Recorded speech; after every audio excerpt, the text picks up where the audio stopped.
বলে নাই, উনি তো কিছুই বলে না। উনি এখানে এসেছে আছে, জানেন আপনারা জানেন বুঝতে আছে। তাহলে ছাত্ররা যে একসাথে হলো কেন হলো? তার ছাত্ররা 1 নম্বর ছাত্রদের কথা ছিল গত রাত্রে 1টা থেকে 3টার ভিতরে কেন অ্যাম্বুলেন্স এখানে ছিল, যেহেতু 8টা মাঝে স্টপ করে দিছে, কোনো লাশ নাই, তাহলে ওদের কথা হলো এটা, ওদের ছাত্রদের কথা। 2 নম্বর হলো সংখ্যা।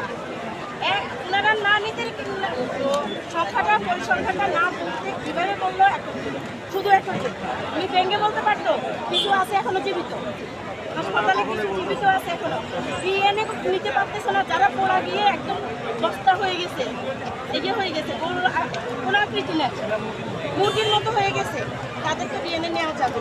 তাহলে ওনারা এই সংখ্যাটা কেন বলে ও ছাত্রদেরকে এখনো তারা মানে সব এখানে থাকার জন্য, এখানে আসার জন্য কেন বাধ্য করতো? ছাত্ররা কি এখানে আসতো? আপনি বলেন, আজকে কি কোনো কাজ ছিল কারো?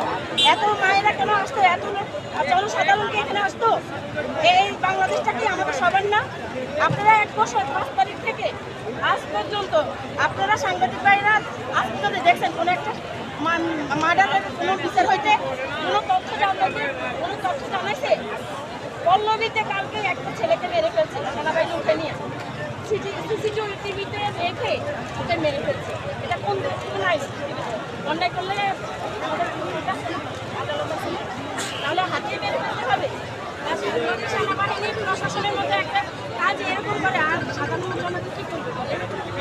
আমরা আপনাদের কাছে অনুরোধ করি, আইনমন্ত্রীর কাছে আপনারা যান, আপনারা কয়েকজন সাংবাদিক ছাত্রদের কাছে, আমাদের গার্ডিয়ান যদি ওনারা বলে আমরা যাবো, ওনারা কি বলতেছে আমরা শুনবো না, ওনার পদক্ষেপ সেটা কোনো কিছু না, তুলে নিয়ে গেছে, কিছু বলে নাই, একটা মানুষকে